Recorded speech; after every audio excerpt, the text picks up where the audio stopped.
부처님께서 제자들과 함께 길을 걷고 계셨습니다. 아침 이슬이 아직 마르지 않은 숲길은 차분하고 맑은 기운으로 가득 차 있었습니다. 새들의 지저귀이 나뭇잎 사이로 부서져 내리며 세상을 깨우고 있었고, 바람은 수행자들의 낡은 가사를 부드럽게 스치며 이름 모를 들꽃의 향기를 실어 나르고 있었습니다. 부처님의 걸음은 물이 흐르듯 자연스러웠고, 그 뒤를 따르는 제자들의 발걸음 역시 깊은 침묵 속에서 평온함을 유지하고 있었습니다. 그렇게 얼마를 걸었을 무렵 길가에 주저앉아 땅을 치며 통곡하는 한 남자를 발견하게 되었습니다. 그는 이웃 마을에서 온 상인 마하나마였습니다. 상인 마하나마는 흙먼지가 가득한 바닥에 무릎을 꿇은 채 자신의 거친 머리칼을 쥐어뜯으며 세상을 향해 원망을 쏟아내고 있었습니다. 그의 얼굴은 눈물과 흙으로 엉망이 되어 있었고, 깊은 주름 속에는 오랜 시간 쌓여온 절망이 고스란히 새겨져 있었습니다. 상인 마하나마가 하늘을 우러러보며 찢어지는 듯한 목소리로 외쳤습니다. 나는 왜 이리 운이 없는가? 나는 무엇을 해도 안 되는 쓸모없는 인간이다. 내 삶은 저주받았고 내게 남은 것은 오직 끔찍한 실패뿐이다. 나는 결코 행복해질 수 없는 참으로 어리석고 불행한 자로다. 그의 절규는 고요한 숲의 평화를 날카롭게 찢어놓았고, 근처에서 풀을 뜯던 사슴들마저 놀라 숲의 깊은 곳으로 달아나 버렸습니다. 제자 아난다가 그 참담한 모습을 지켜보다가 조심스럽게 부처님 앞으로 다가가 허리를 굽히며 물었습니다. 세존이시여, 저 상인은 어찌하여 자신의 입술로 스스로의 가슴에 저토록 잔인한 비수를 꽂고 있는 것입니까? 어찌하여 스스로를 세상에서 가장 가치 없는 존재로 깎아내리며 고통의 심연으로 자신을 밀어넣고 있는 것입니까? 부처님께서 걸음을 멈추시고 연민이 가득한 맑은 눈동자로 상인 마하나마를 가만히 내려다보셨습니다. 그리고 잔잔하지만 깊은 울림을 가진 목소리로 말씀하셨습니다. 아난다야, 저 상인은 지금 자신의 밭에 치명적인 독초의 씨앗을 뿌리고 있구나. 그는 스스로 그 씨앗을 심고 물을 주면서도 언젠가 달콤한 열매가 열리기를 헛되이 바라고 있는 것이다. 아난다가 두 손을 모으고 다시 물었습니다. 세존이시여, 어찌하여 말이 독초의 씨앗이 되는 것인지 저희를 위해 그 이치를 조금 더 밝혀주시옵소서. 부처님께서 숲의 한가운데 서 있는 크고 오래된 나무 한 그루를 가리키며 말씀하셨습니다. 저기 거대하게 자라난 나무를 보아라. 저 나무는 본래 아주 작은 씨앗에 불과했느니라. 흙 속에 묻힌 작은 씨앗이 비를 맞고 햇살을 머금으며 하루하루 자라나 마침내 새들이 쉬어가고 여행자들이 땀을 식히는 거대한 안식처가 된 것이다. 그 사람의 마음도 이와 같아서 마음이라는 거대한 밭은 그 주인이 어떤 씨앗을 뿌리든 불평하지 않고 그대로 품어 기르느니라. 부처님께서 상인을 향해 한 걸음 다가가시며 말씀을 이어가셨습니다. 만약 한 농부가 비옥한 땅에 찔레꽃의 씨앗을 잔뜩 뿌리고는 가을이 되어 밀과 보리를 수확하기를 기대한다면 너희는 그를 어떻게 생각하겠느냐? 당연히 그 농부의 어리석음을 비웃을 것이다. 찔레를 심은 곳에는 오직 날카로운 가시를 품은 찔레만이 자라나 결국 농부의 살갗을 찢고 피를 흘리게 할 뿐이다. 우리의 입에서 나오는 말은 바로 이 마음의 밭에 뿌려지는 씨앗과 같느니라. 저 상인은 스스로에게 나는 쓸모없다라는 독초의 씨앗을 뿌리고 나는 불행하다라는 가시나무의 씨앗을 심고 있구나. 그 말이 공기 중으로 흩어지는 것처럼 보일지라도 사실은 가장 먼저 자신의 귀를 지나 마음의 가장 깊은 곳에 단단히 뿌리를 내리게 된다. 독초의 씨앗을 가득 심어놓고 어찌 삶이라는 밭에서 평온과 풍요라는 열매를 거둘 수 있겠느냐? 이야기를 듣고 계신 여러분, 우리는 살아가면서 참으로 많은 말을 내뱉습니다. 때로는 타인을 향해 비수를 던지기도 하지만 가장 치명적이고 빈번한 공격의 대상은 놀랍게도 바로 우리 자신일 때가 많습니다. 어떤 일을 실패했을 때 혹은 누군가와 비교되어 자신이 초라하게 느껴질 때 우리는 무심코 거울 속의 자신을 향해 가혹한 말들을 쏟아냅니다. 내가 하는 일이 늘 그렇지 뭐. 나는 왜 이렇게 능력이 없을까? 내 팔자에 무슨 좋은 일이 있겠어? 이런 말들은 그저 한순간의 푸념처럼 가볍게 느껴질지 모르지만 사실은 우리 마음의 깊은 토양을 완전히 썩게 만드는 무서운 독약과 같습니다. 스스로를 저주하는 말은 우리의 잠재력을 갉아먹고 스스로 일어설 수 있는 마지막 의지마저 무참히 꺾어버립니다. 내가 나를 믿어주지 않는데 세상 그 어떤 누가 나를 믿고 손을 내밀어 주겠습니까? 입술 밖으로 스스로를 깎아내리는 말이 나오려 할 때마다 반드시 멈춰서서 생각해야 합니다. 나는 지금 내 삶의 밭에 어떤 씨앗을 심고 있는가? 이 어두운 말들이 자라나 내 삶을 덮어버리게 둘 것인가? 자신을 향한 말의 온도를 따뜻하게 바꾸는 것, 그것이 바로 지옥 같은 괴로움에서 벗어나 삶을 구원하는 첫 번째 걸음입니다. 다음 날 아침, 부처님과 제자들이 이웃 마을로 탁발을 나가기 위해 새벽 안개가 자욱한 길을 걷고 있었습니다. 이슬 맺힌 풀잎들이 발끝을 적셨고 차가운 새벽 공기는 마음을 맑게 깨워주었습니다. 마을 어귀에 다다랐을 때 한 여인이 빗자루를 거칠게 휘두르며 마당에 흙먼지를 일으키고 있는 모습이 보였습니다. 그녀는 마을에서 농사를 지으며 살아가는 여인 바다였습니다. 여인 바다의 얼굴에는 분노가 가득했고 그녀의 입에서는 쉴 새 없이 날 선 원망의 말들이 폭포수처럼 쏟아져 나오고 있었습니다. 여인 바다가 이웃집의 담장을 노려보며 소리쳤습니다. 내 삶이 이토록 비참해진 것은 모두 저 탐욕스러운 이웃집 사람 때문이야. 저들이 냇물의 물길을 막아버려서 내 밭의 작물들이 다 말라 죽어버렸어. 세상이 이리도 불공평하다니. 저 악독한 인간들 때문에 내 인생은 완전히 망가졌어. 저들이 천벌을 받아 망하는 꼴을 보지 않고서는 나는 결코 편히 눈을 감지 못할 것이다. 그녀의 눈빛은 독사처럼 매서웠고 분노로 인해 몸은 가늘게 떨리고 있었습니다. 그 모습을 지켜보던 제자 사리푸타가 눈살을 찌푸리며 부처님께 조심스럽게 물었습니다. 세존이시여, 저 여인의 말 속에는 타인을 향한 지독한 증오가 활활 타오르는 불길처럼 담겨 있습니다. 남을 원망하고 저주하는 저 말들이 결국 저 여인의 삶에 어떤 결과를 가져오게 됩니까? 부처님께서 자애로운 눈빛으로 여인 바다를 바라보시며 천천히 입을 여셨습니다. 사리푸타야, 분노에 사로잡혀 타인을 저주하는 것은 마치 상대방에게 던지기 위해 맨손으로 시뻘겋게 타오르는 숯불을 움켜쥐는 것과 같느니라. 부처님께서 제자들을 돌아보시며 말씀을 이어가셨습니다. 생각해보아라. 누군가를 해치겠다는 악의를 품고 뜨거운 화로에서 벌겋게 달아오른 숯덩이를 맨손으로 집어든다면 가장 먼저 고통을 느끼는 자는 누구이겠느냐? 숯을 던져 상대방을 맞출 수 있을지는 알 수 없는 일이다. 상대가 재빠르게 피할 수도 있고 숯이 중간에 땅에 떨어져 버릴 수도 있다.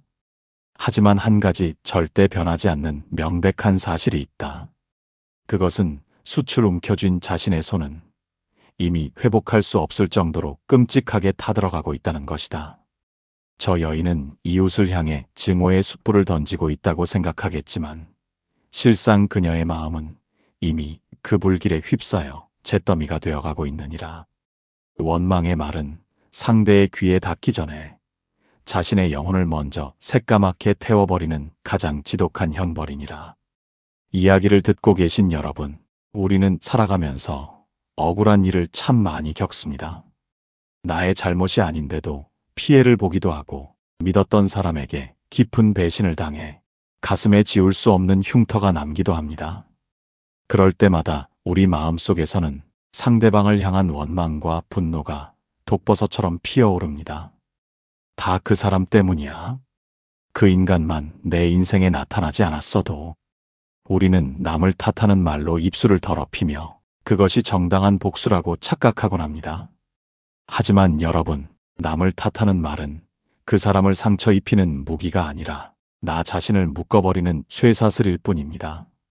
과거의 억울함에 사로잡혀 타인을 향해 저주의 말을 내뱉을 때마다 우리는 오늘을 살아갈 에너지를 모조리 빼앗기게 됩니다. 내 삶의 주도권을 내가 미워하는 그 사람에게 송두리째 넘겨주는 것과 같습니다. 누군가를 원망하는 말을 멈추는 것은 그 사람이 미워서 용서하는 것이 아니라 뜨거운 숯불로 인해 타들어가는 내 손을 이제 그만 보호하기 위해서입니다. 타인을 탓하는 습관적인 말을 과감히 끊어낼 때 비로소 우리는 과거의 그늘에서 벗어나 자유롭고 평온한 나의 삶을 되찾을 수 있습니다. 며칠이 지나고 계절이 바뀌어 바람이 제법 서늘해지던 무렵이었습니다. 부처님과 제자들은 인적이 드문 고요한 산길을 지나 작은 촌락에 머물게 되었습니다. 그 마을에는 손재주가 뛰어난 한 청년이 살고 있었습니다. 그의 이름은 청년 우파알리였습니다.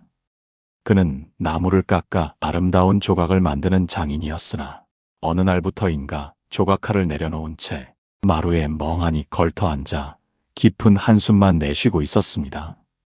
청년 우파알리가 마을의 광장 쪽을 부러운 듯 바라보며 혼잣말로 중얼거렸습니다. 저기 금은 보화를 파는 상인은 저렇게 큰 돈을 벌어 비단 옷을 입고 다니는데 나는 매일 나무 먼지를 뒤집어 쓰고 일해도 돌아오는 것은 거친 빵 몇 조각뿐이구나. 저 친구는 태어날 때부터 훌륭한 부모를 만나 승승장구하는데 나는 어찌하여 이렇게 비천한 환경에서 태어나 이토록 초라하게 살아야 한단 말인가. 내 삶은 저들에 비하면 한낱 먼지와도 같이 보잘것없구나. 그의 목소리에는 깊은 열등감과 패배감이 짙게 깔려 있었습니다. 이 모습을 지켜보던 제자 목갈라나가 안타까운 표정으로 부처님께 여쭈었습니다. 세존이시여, 저 청년은 분명 남들이 갖지 못한 훌륭한 재주를 가졌음에도 어찌하여 늘 남과 자신을 비교하며 스스로를 초라하게 만드는 것입니까? 저런 비교의 말이 그의 삶에 어떤 그림자를 드리우게 됩니까? 부처님께서 하늘에 떠있는 태양과 희미하게 남아있는 낫달을 번갈아 바라보시며 부드럽고 인자한 목소리로 말씀하셨습니다. 목갈라나야, 하늘을 보아라. 밤하늘을 은은하게 비추는 달은 참으로 아름답고 고귀하다. 하지만 저 아름다운 달이 벌겋게 타오르며 세상을 깨우는 태양을 바라보며 나는 왜 저 태양처럼 세상을 눈부시게 밝히지 못할까? 나는 왜 이리도 어둡고 차가운 존재일까 하며 한탄한다면 그것이 얼마나 어리석은 일이겠느냐? 부처님께서 청년 우파알리를 바라보시며 말씀을 이어가셨습니다. 태양은 태양의 시간이 있고 달은 달의 시간이 있느니라. 봄에 피는 벚꽃이 가을에 피는 국화를 부러워하지 않고 거대한 산맥이 깊은 바다를 시기하지 않는 법이다. 만물은 각자 자신의 자리에서 자신만의 고유한 빛을 발하며 존재할 뿐이다.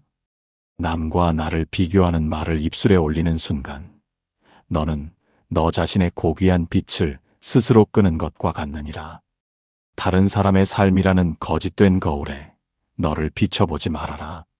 내가 가진 그 고유한 결을 사랑하지 않으면 평생 남의 그림자만 쫓다가 생을 마감하게 될 것이다. 비교하는 말은 스스로를 영원한 노예로 만드는 가장 교묘한 함정이니라. 이야기를 듣고 계신 여러분, 우리가 사는 현대사회는 끊임없는 비교를 강요합니다. 누군가의 눈부신 성공, 누군가의 화려한 집과 고급 자동차, 그리고 남들이 누리는 행복해 보이는 일상들을 보며 우리는 무심코 자신의 삶을 깎아내립니다. 왜 나는 저 사람처럼 되지 못할까? 내 인생은 왜 이렇게 뒤처지고 초라한 걸까? 이러한 비교의 말들은 우리의 일상을 무기력하게 만들고 내가 가진 소박하지만 소중한 행복들마저 쓰레기처럼 하찮게 여겨지게 만듭니다. 하지만 여러분, 세상에 완벽하게 똑같은 꽃은 단 한 송이도 없습니다. 장미는 화려함으로 사랑받고 들꽃은 강인함과 수수한 매력으로 사랑받습니다. 장미가 들꽃의 끈기를 부러워할 필요가 없고 들꽃이 장미의 화려함을 시기할 이유가 없습니다. 남의 삶의 하이라이트 장면과 나의 평범하고 고단한 무대 뒤편을 비교하는 것은 자신에 대한 가장 잔인한 폭력입니다. 입버릇처럼 남과 비교하는 말을 내뱉고 있다면 지금 당장 멈추셔야 합니다. 내 삶의 속도와 방향은 오직 나만의 것입니다. 비교를 멈추고 온전히 나의 길에 집중할 때 비로소 우리는 흔들리지 않는 내면의 평화를 얻게 됩니다. 해가 저물고 하늘에 붉은 노을이 가득 번지며 세상을 붉게 물들이던 저녁이었습니다. 부처님과 제자들이 한 마을의 광장을 지나게 되었습니다. 그곳에는 화려한 옷을 입고 학식이 높아 보이는 한 남자가 사람들 한가운데 서서 거드름을 피우고 있었습니다. 그는 이웃나라에서 학문을 익히고 돌아온 학자 사리푸타였습니다. 그의 주변에는 마을 사람들이 빙 둘러앉아 있었지만 그들의 표정은 어딘지 불편해 보였습니다. 학자 사리푸타가 턱을 치켜들고 오만방자한 목소리로 외쳤습니다. 너희 같은 무지렁이들이 세상의 이치에 대해 무엇을 안단 말이냐?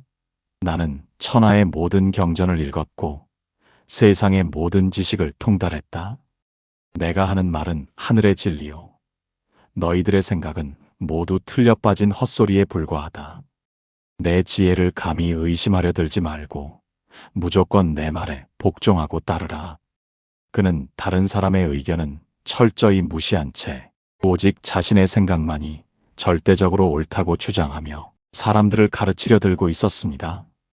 그의 거만한 태도에 상처받은 사람들은 하나둘씩 고개를 젓고는 자리를 떠나버렸고 결국 광장에는 학자 사리푸타 혼자만이 덩그러니 남게 되었습니다. 이 모습을 지켜보던 제자 가섭이 가벼운 한숨을 내쉬며 부처님께 물었습니다. 세존이시여, 저 학자는 참으로 많은 것을 배운 자처럼 보이나 정작 사람들은 그의 곁을 모두 떠나버렸습니다. 내가 모든 것을 안다. 내 말이 무조건 옳다고 단언하는 오만의 말이 사람의 마음을 어찌하여 이토록 황폐하게 만드는 것입니까? 부처님께서 텅 빈 광장에 홀로 남겨진 학자를 지그시 바라보시며 제자들을 향해 말씀하셨습니다. 가섭아, 저기 놓여있는 물그릇을 보아라. 만약 저 그릇에 이미 흙탕물이 가득 채워져 넘치고 있다면 그곳에 히말라야의 가장 맑고 깨끗한 눈 녹은 샘물을 붓는다 한들 무슨 소용이 있겠느냐? 물은 그저 밖으로 흘러넘쳐 버릴 뿐 그릇 안의 흙탕물은 결코 맑아지지 않을 것이다. 부처님께서 엄숙한 표정으로 말씀을 이어가셨습니다. 오만한 자의 마음이 바로 이 흙탕물이 가득 찬 그릇과 같느니라. 나는 이미 다 알고 있다. 내 말이 무조건 맞다라고 말하는 순간 마음의 문은 굳게 닫혀버리고 만다. 스스로 완벽하다고 믿는 자는 결코 타인의 지혜를 받아들일 수 없고 새로운 깨달음의 빛도 그의 내면으로 스며들지 못한다. 배움의 길은 끝이 없는 바다와 같거늘 자신이 서 있는 작은 우물을 세상의 전부라 우기는 자는 결국 그 우물 안에 갇혀 고립되고 말 뿐이다. 타인을 무시하고 스스로를 높이는 오만한 말은 결국 자신의 성장을 가로막는 단단한 감옥을 짓는 것과 같느니라. 이야기를 듣고 계신 여러분, 우리는 살아가면서 알게 모르게 이런 오만에 빠질 때가 있습니다. 나이가 들면서 혹은 어느 정도의 사회적 지위나 경험이 쌓이면서 우리는 섣불리 타인을 가르치려 들곤 합니다. 내 경험상 이건 무조건 이래. 너는 아직 어려서 뭘 몰라. 내 말이 맞아. 이런 말들은 자신의 불안함을 감추고 우월감을 느끼기 위한 참으로 어리석은 방어 기제에 불과합니다. 확신에 찬 오만한 말은 그 순간에는 상대방을 제압하고 이긴 것처럼 느껴질지 모릅니다. 하지만 시간이 지날수록 사람들은 당신의 곁을 떠나게 되고 당신은 스스로 만든 아집의 성벽 안에서 깊은 외로움에 갇히게 될 것입니다. 진정으로 지혜로운 사람은 벼가 익을수록 고개를 숙이듯 자신을 낮추고 타인의 말에 귀를 기울입니다. 그럴 수도 있겠구나. 내가 틀렸을지도 몰라. 이러한 유연하고 열린 태도가 우리의 삶을 더욱 풍성하게 만들고 사람들의 마음을 진정으로 얻을 수 있는 유일한 열쇠입니다. 절대적인 확신의 말을 버리고 배움의 자세를 유지할 때 우리 삶은 늙지 않고 영원히 성장할 수 있습니다. 어느 고요한 새벽, 밤사이 내린 이슬이 숲의 잎사귀마다 맺혀 마치 수많은 보석처럼 영롱하게 빛나던 시간이었습니다. 부처님과 제자들이 숲속의 작은 공터에 모여 명상에 잠겨 있을 때 한쪽 구석에서 깊은 절망이 섞인 한숨 소리가 들려왔습니다. 그는 오랜 시간 고행을 이어온 수행자 카차나였습니다. 수행자 카차나는 피골이 상접한 얼굴로 바닥에 멍하니 시선을 둔 채 스스로를 향해 패배의 말을 속삭이고 있었습니다. 수행자 카차나가 떨리는 목소리로 중얼거렸습니다. 나는 안 되는구나. 아무리 밤낮으로 명상하고 욕망을 비워내려 애써도 내 마음속에 번뇌는 거친 파도처럼 밀려온다. 내 타고난 그릇은 고작 여기까지인가 보다. 나는 결코 저 위대한 깨달음의 경지에 닿을 수 없을 것이다. 차라리 모든 것을 포기하고 숲을 떠나는 것이 맞으리라. 그의 어깨는 무겁게 축 처져 있었고 눈동자에는 생기라곤 전혀 찾아볼 수 없었습니다. 이 모습을 지켜보던 제자 아누루다가 안타까운 마음을 감추지 못하며 부처님께 여쭈었습니다. 세존이시여, 저 수행자는 참으로 오랜 시간 누구보다 치열하게 정진해 왔습니다. 허나 지금은 스스로 한계를 긋고 절망의 구렁텅이에 빠져 있습니다. 나는 할 수 없다. 내 그릇은 여기까지다라고 단념하는 포기의 말이 수행의 길에서 얼마나 위험한 장애물이 되는 것입니까?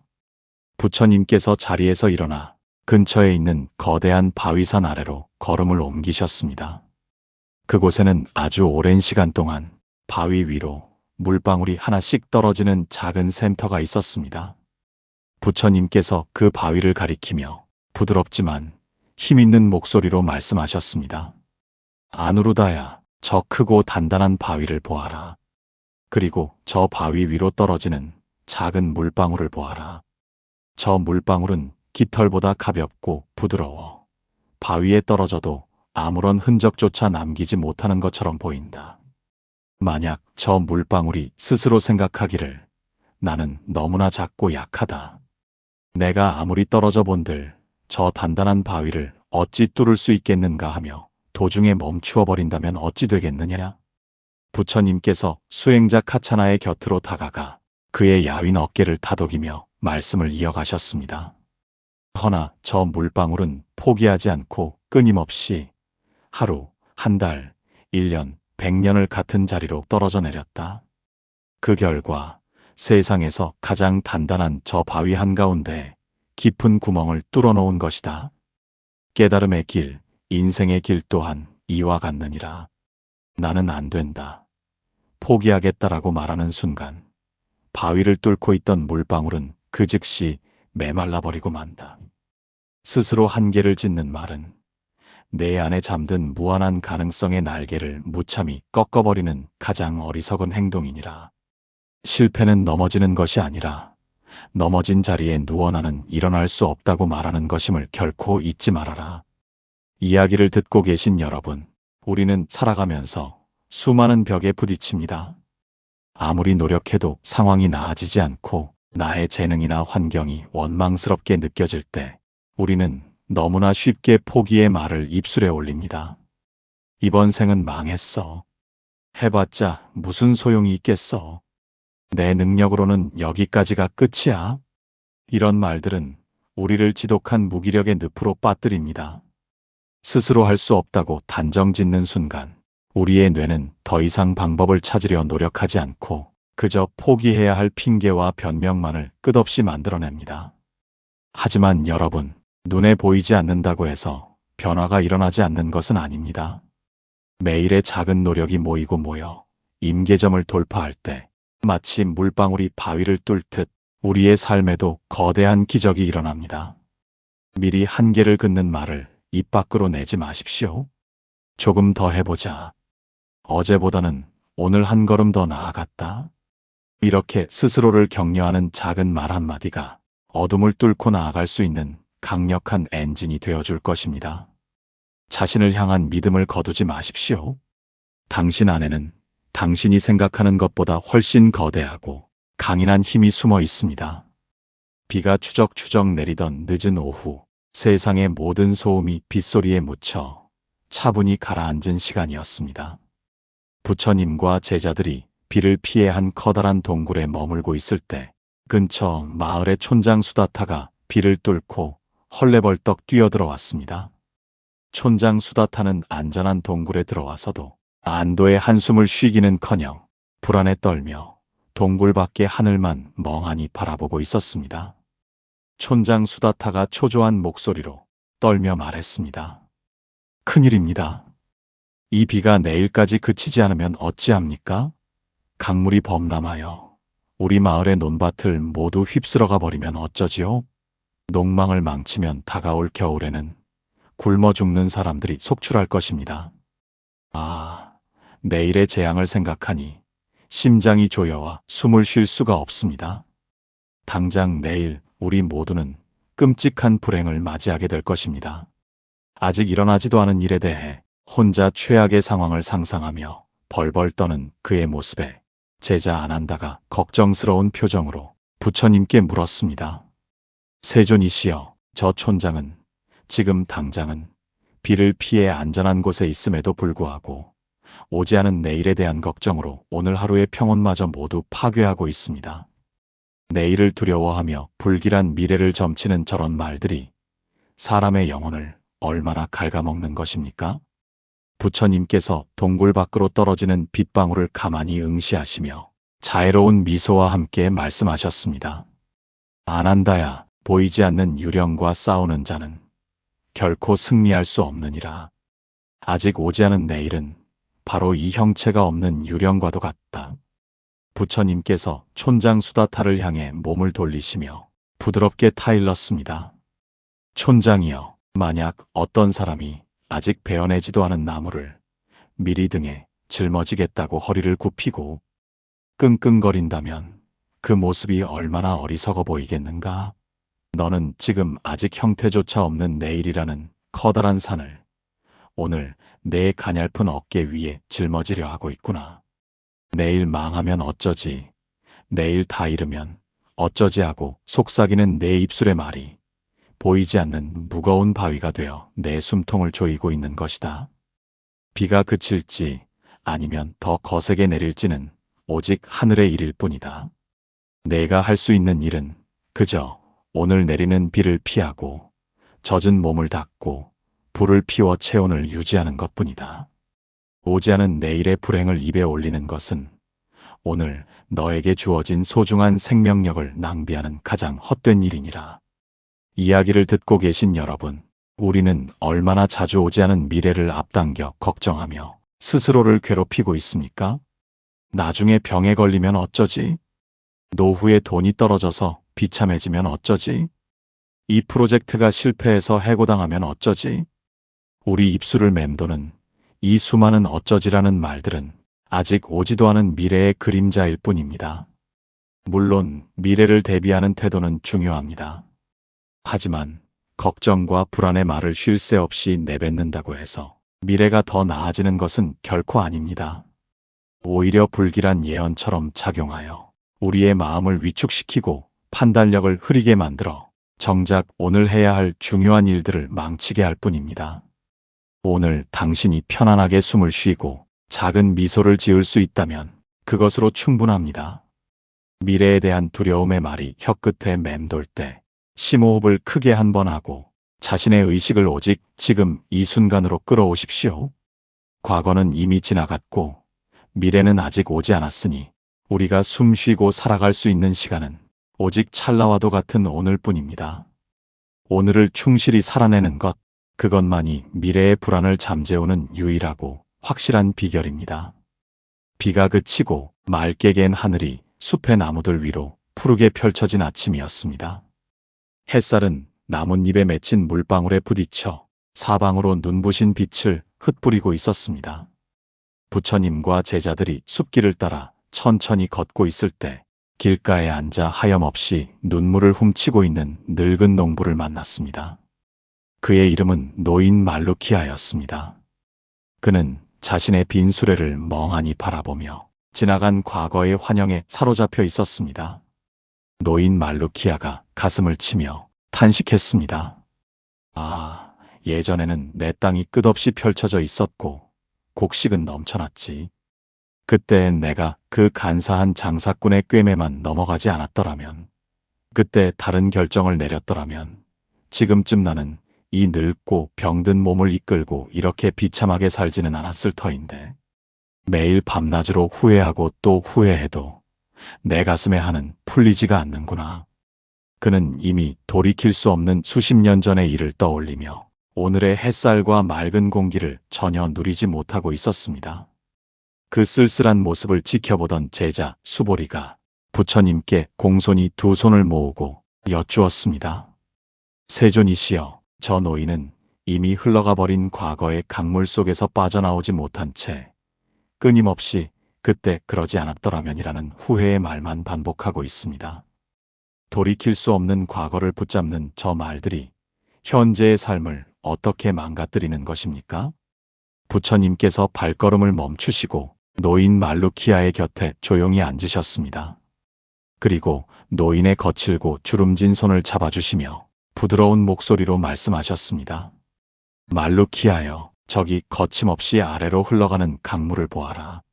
만약 어떤 사람이 강둑에 주저앉아 어제 흘러간 그 물을 다시 손으로 움켜쥐려 발버둥 친다면 참으로 애처로운 모습이 아니겠는가?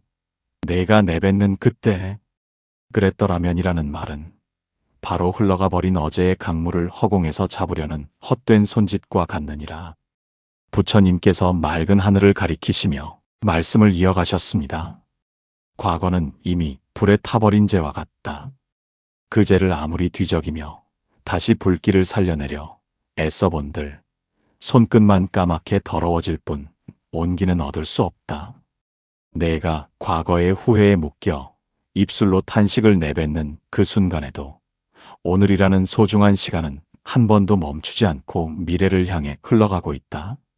과거의 아픔을 끊임없이 들추어내는 말은 오늘 피어난 꽃의 향기를 맡지 못하게 하고 오늘 내게 불어오는 상쾌한 바람을 느끼지 못하게 만드는 마음의 독약이니라. 지나간 일은 지나간 자리에 고이 묻어두어라.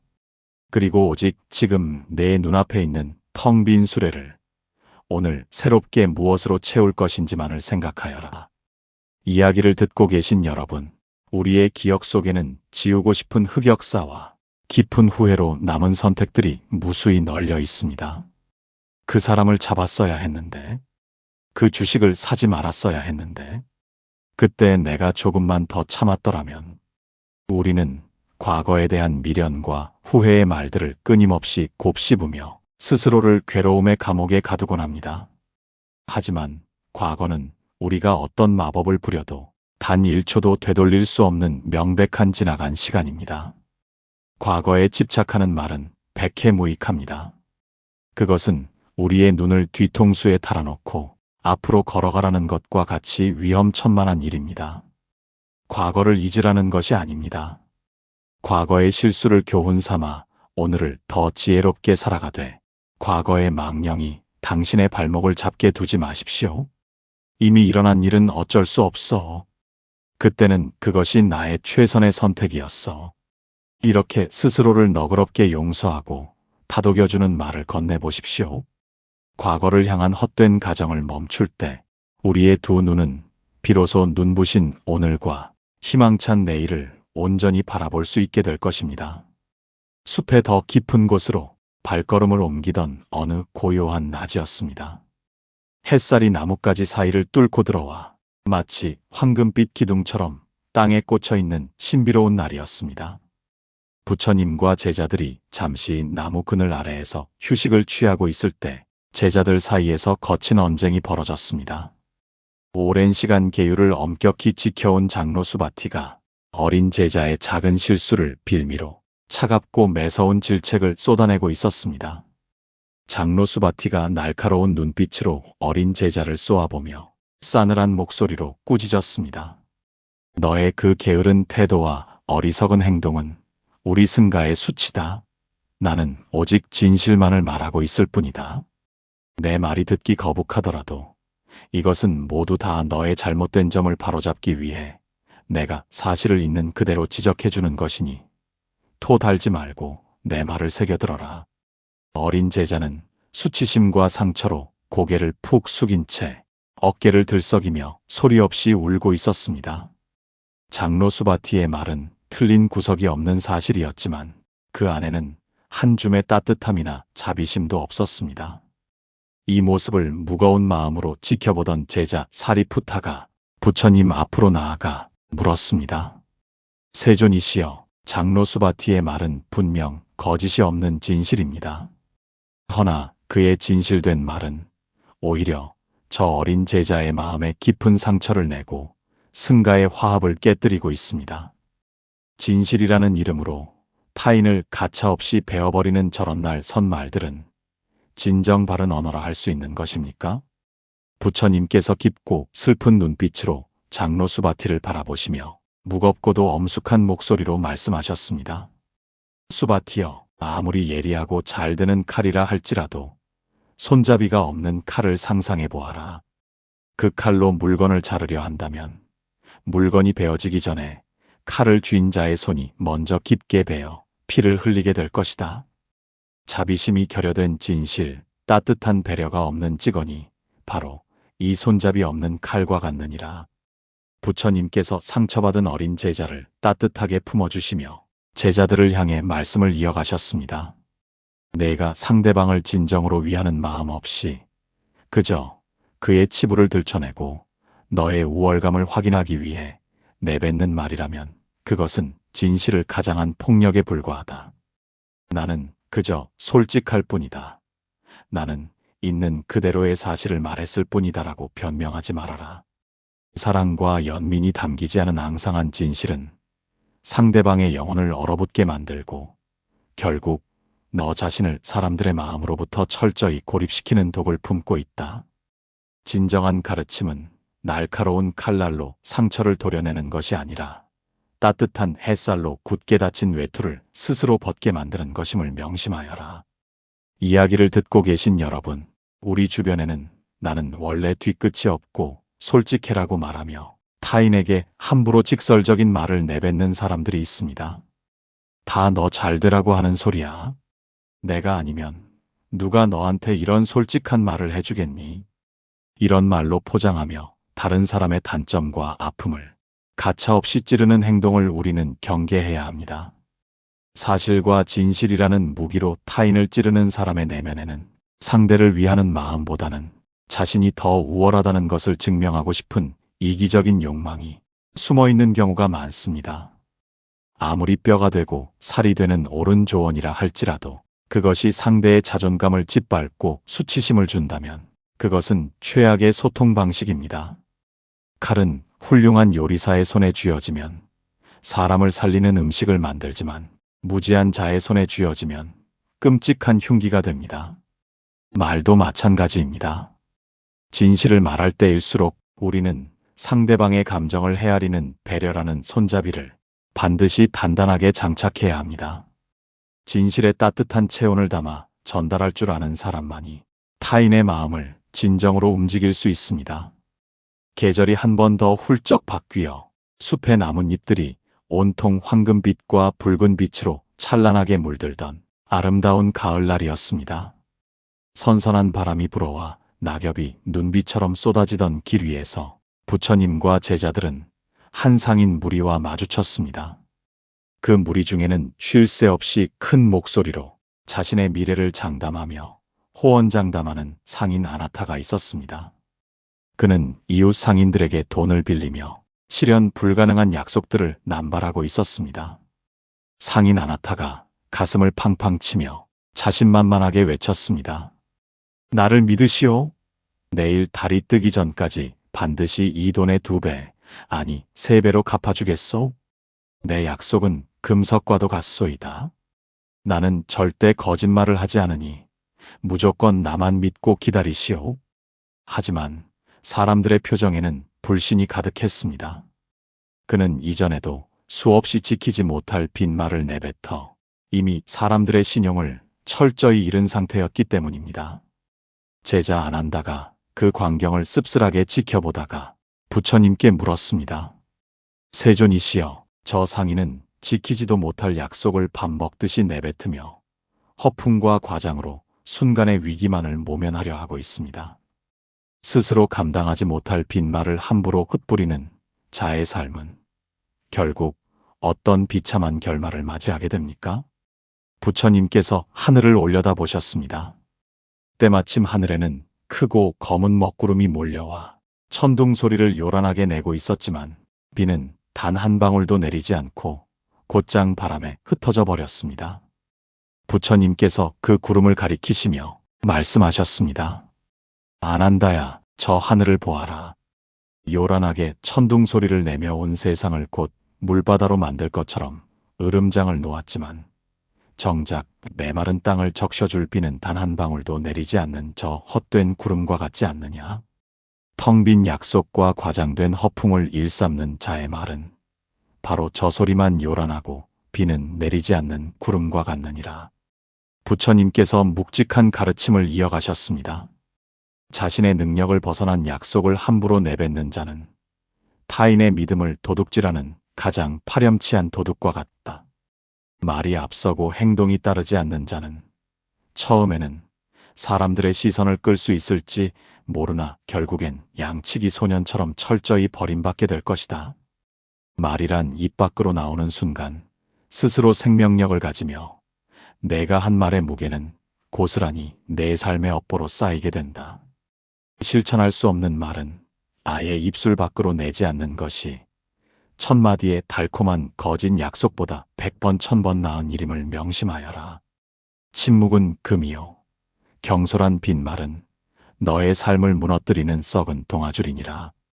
이야기를 듣고 계신 여러분, 우리는 인간관계 속에서 상대방의 환심을 사기 위해 혹은 눈앞의 곤란한 상황을 회피하기 위해 너무나 쉽게 지키지 못할 약속들을 내뱉곤 합니다. 나중에 밥 한 번 먹자. 이번 일만 넘어가면 꼭 보답할게. 내가 무조건 다 책임질게. 이러한 말들은 당시에는 분위기를 훈훈하게 만들고 자신을 꽤 멋진 사람처럼 보이게 만들지도 모릅니다. 하지만 시간이 지나 약속이 지켜지지 않았을 때 당신의 신용은 산산조각이 나고 맙니다. 신뢰라는 것은 쌓아 올리는 데는 수십 년이 걸리지만 무너지는 것은 단 한 번의 가벼운 빈말로도 충분합니다.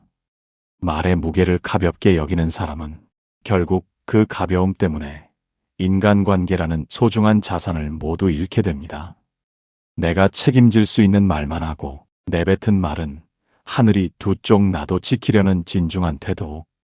그것이 바로 당신을 세상에서 가장 믿음직스럽고 매력적인 사람으로 만들어주는 근본적인 원칙입니다.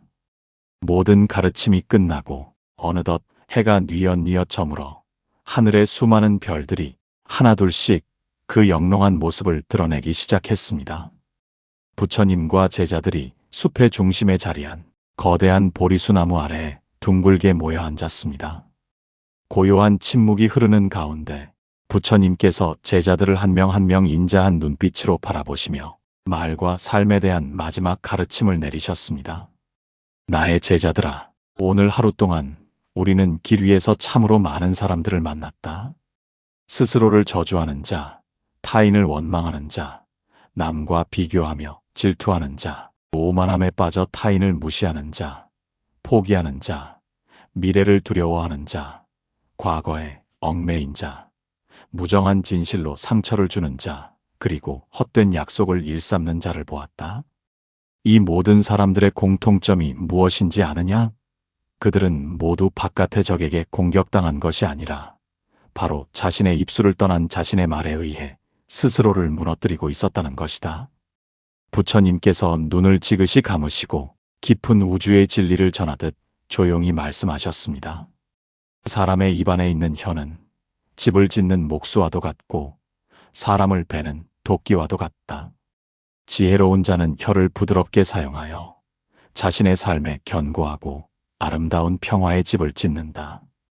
그러나 어리석은 자는 혀를 날카로운 도끼로 만들어 다른 사람의 가슴을 찢고 결국 자신의 발등마저 찍어버리고 만다. 너희가 무심코 내뱉는 단어 하나, 문장 하나가 결국 너희의 운명을 빚어내는 가장 강력한 도구임을 결코 잊어서는 안 된다. 부처님께서 두 손을 가슴 앞에 모으시며 결론을 맺으셨습니다. 침묵을 두려워하지 말아라.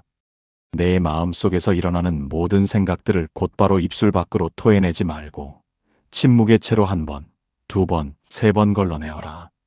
이 말이 진실한가? 이 말이 타인과 나에게 도움이 되는가? 이 말이 자비심을 담고 있는가? 이 세 가지 질문을 통과하지 못한 말이라면 차라리 고요한 침묵 속에 머물게 하는 것이 낫다. 말을 다스리는 자가 자신의 마음을 다스리고 마음을 다스리는 자가 곧 천하를 다스리는 법이니라. 부디 너희의 입술이 스스로를 망치는 무기가 아니라 세상을 밝히고 스스로를 구원하는 지혜의 등불이 되기를 바란다. 밤하늘의 별빛이 부처님의 어깨 위로 부드럽게 쏟아졌고 제자들은 가슴 깊은 곳에서부터 차오르는 뜨거운 깨달음에 소리 없이 고개를 숙여 깊은 감사를 표했습니다. 숲은 다시 완벽한 고요 속으로 빠져들었고 밤바람만이 나뭇잎을 스치며 이 위대한 가르침을 세상 곳곳으로 실어 나르고 있었습니다. 이야기를 듣고 계신 여러분, 오늘 우리는 부처님의 걸음을 따라 다양한 사람들의 삶의 모습을 엿보았습니다.